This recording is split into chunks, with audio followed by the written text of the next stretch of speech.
T'en as marre d'entendre les phrases comme « Ah, tu es différente des autres femmes noires » ou « Oh, tu as un truc sauvage que j'adore. » Yes. Je me le suis dit depuis que je suis enfant là, que j'allais finir avec une femme noire. Tu veux savoir ce que les hommes blancs pensent vraiment des femmes africaines? Tu veux le savoir? Eh, eh. Ouais. Écoute, pas ce qu'ils disent en public, hein, mais ce qu'ils pensent dans leur âme intérieure. Tu veux savoir? Eh bien, nous allons parler de ça aujourd'hui. On va ouvrir les portes là, les portes que les gens n'osent pas ouvrir et qu'ils pensent tout bas là. Nous allons parler tout haut, princesse. Écoute le titre de cette vidéo. Ce que les hommes blancs pensent vraiment des femmes africaines. Oui, tu as bien entendu. C'est moi qui ai dit. Je m'en fous de ce que les gens vont dire. Parce que, comme je t'ai dit, j'aime ça. J'aime révéler les choses. C'est une révélation. Le premier point, c'est que il fantasme, le fantasme exotique là. C'est ça. Après, on verra hein, pour les femmes blanches, pour les hommes noirs. Mais aujourd'hui là, on parle des femmes, des blancs par rapport aux femmes. Beaucoup d'hommes blancs là voient les femmes africaines comme, vous savez, les femmes africaines là, nous là, on a des rondeurs. On a, la preuve est qu'aujourd'hui, qui est-ce qui a mis en place les opérations pour grossir les fesses, grossir les seins? Ils étaient obligés. Parce que c'est des plamatos. Il n'y a rien. Il n'y a pas de sein, il n'y a pas de vestes, il n'y a rien, il n'y a pas de chair. Donc, pour eux, eh bien, les femmes africaines, sexuellement, c'est exotique, elles sont fortes, elles sont naturelles, elles sont ceci, elles sont cela. C'est ça que beaucoup d'hommes blancs pensent des femmes africaines. Et ça, c'est pour leur flatter. Au début, c'est flatter. On te flatte, quoi. C'est flatteur, ça, les débuts. Tu es là, tu es contente, mais tu ne sais pas qu'ils cachent des préjugés.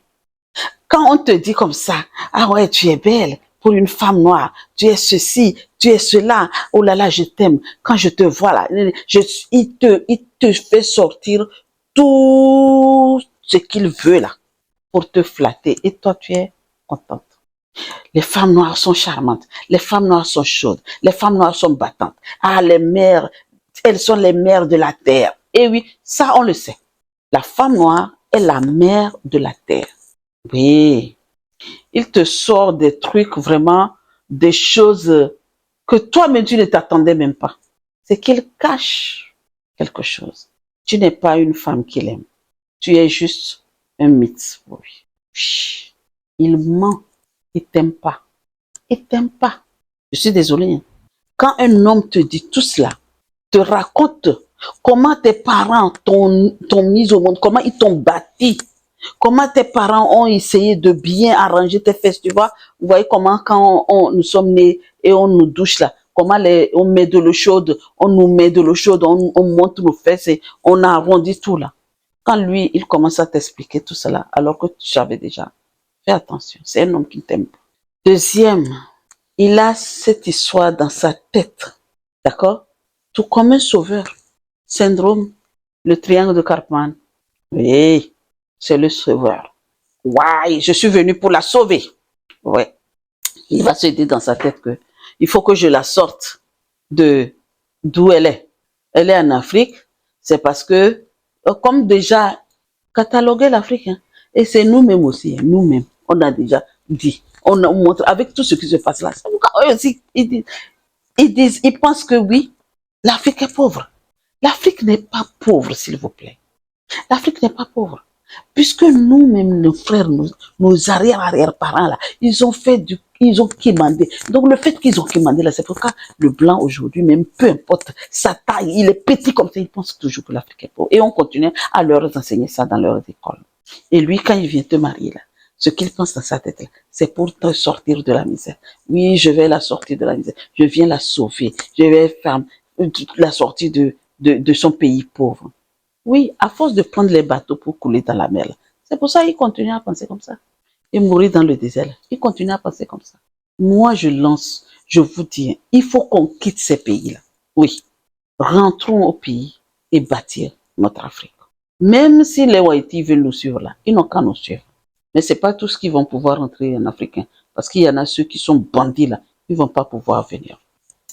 Ils pensent qu'ils vont t'apporter le confort, princesse.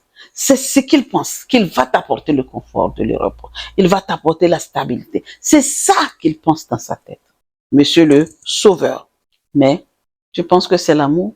Ce n'est pas l'amour.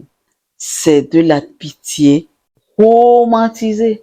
Et toi là, tu es là comme une bête, croyant qu'effectivement la personne t'aime. Écoute, princesse, l'amour, c'est vrai, c'est quelque chose qu'on ne peut pas contrôler. Ça, on le sait. Mais tu rencontres un homme, un Moïti, et tu t'attends beaucoup de lui là. Il est capable de te raconter toutes ces sottises. Donc, fais très attention. Quand tu rencontres un Moïti et tu n'as pas de clata là, ne lui montre pas que c'est pour les clata aussi, s'il te plaît. J'arrête là. Troisième point, les cas conscients et respectueux. Heureusement qu'il y a des blancs qui ne sont ni dans le fantasme, ni dans les complexes de sauveurs, de sauver les gens. Ils aiment les femmes vraiment africaines parce qu'ils les aiment. Ils aiment l'Afrique. Parce que quoi? Là où tu vas savoir qu'un homme t'aime en tant qu'Africaine, c'est quand il veut s'adapter à toi. C'est quand il te demande, j'aimerais aller dans ton pays. J'aimerais aussi faire ceci. Il s'adapte, il mange ton repas, il s'habille. Oui, peut-être tu vas me dire que ce n'est pas tous, ils peuvent le faire, il peut le faire, mais il ne t'aime pas. Non. Écoute, je vais te dire une vérité, une vraie vérité. Je l'avais dit dans une vidéo et j'ai eu tellement de commentaires qui disent, ouais, et les hommes noirs aussi, quand ils t'aiment, ils te respectent, même des fois. Bref, écoute, quand un homme Wahiti, un blanc, t'aime vraiment, il te respecte, il s'adapte à toi, il va vouloir parler ta langue, il s'adapte, il ne te critique pas, peu importe ce que tu fais de ta tradition, il ne dit rien, il observe et il te soutient dans tout ce que tu fais. Tout ce que tu fais, il te soutient. Il n'est pas indifférent de ce que tu fais. Il ne regarde pas derrière. Il regarde face à toi. Il dit, je suis là pour toi. Dis-moi ce que tu veux. Quand il y a quelque chose, quand il y a un débat quelque part, et on parle mal de chez toi, il se met en avant pour parler.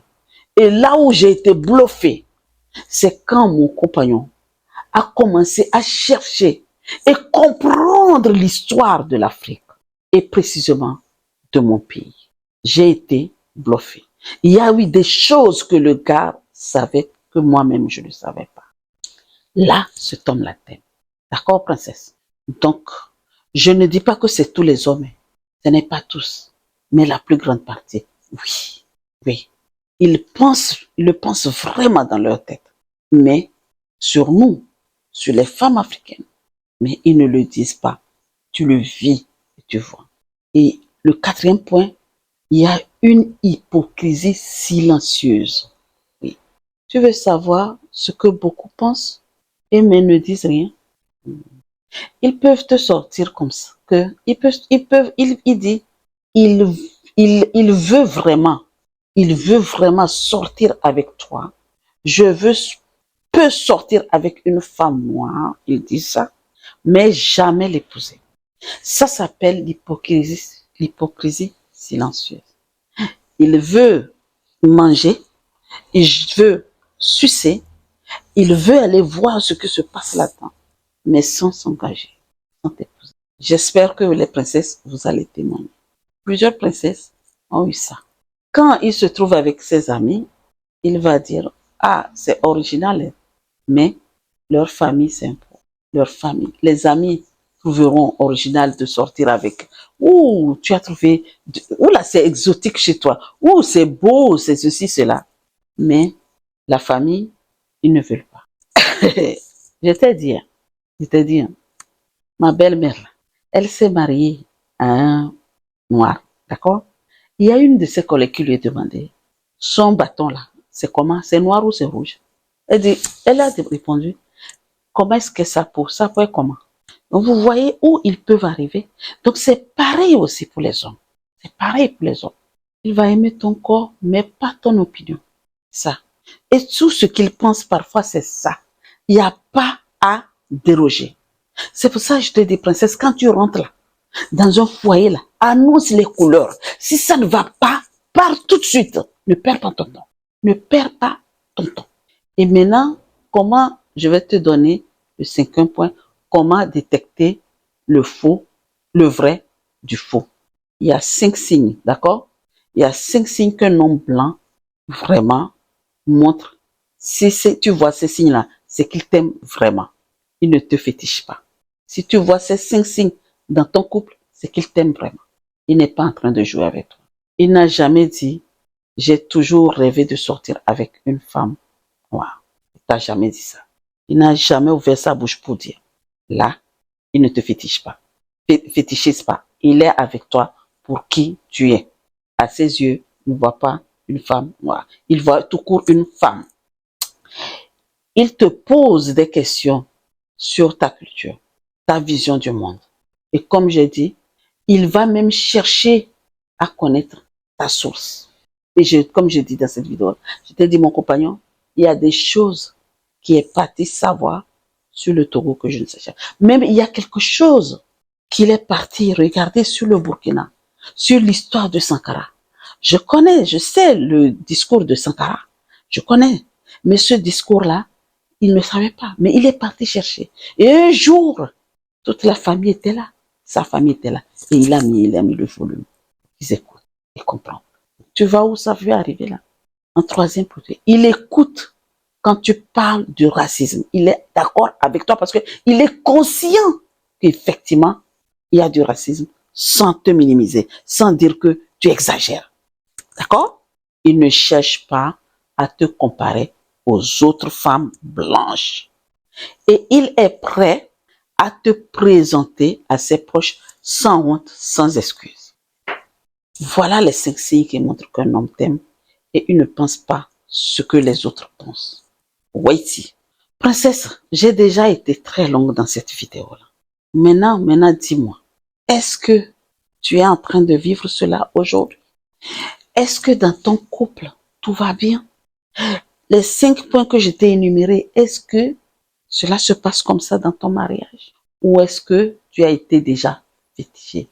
À toi les commentaires. Mais si tout va bien, si ton mari t'aime, il cherche à comprendre, à apprendre, à faire tout ce qui est en son pouvoir pour toi et sa famille aussi. Tu as réussi à mettre les points sur les i. Je te dis bravo. Là, tu n'as jamais, tu es vraiment sur la bonne voie.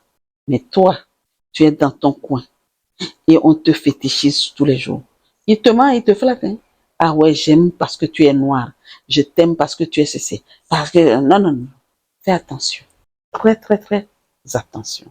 Parce que tu es comme quelque chose, un symbole pour lui. C'est un trophée qu'il a en ses mains. Attention. Sur ce, mes princesses, voici ma question. Es-tu prête à savoir encore plus sur ce que les hommes blancs pensent vraiment de nous, les femmes africaines? À très vite pour une nouvelle vidéo. J'ai oublié quelque chose. N'oublie pas de t'abonner. Clique sur la cloche de notification si ce n'est pas encore fait. Commente, partage et aime. Comme je t'ai dit là, sur cette chaîne-là, nous allons parler des vraies choses, les relations, l'amour sur les couples mixtes. Ici, on va briser les clichés, on va parler cash et surtout, on va s'élever. Ensemble, on ira loin. Dans ce, on ne peut pas changer les choses. Les choses sont déjà là. Donc, qu'est-ce qu'il faut faire? Il faut les arranger. À très vite pour une nouvelle vidéo. Merci, princesse.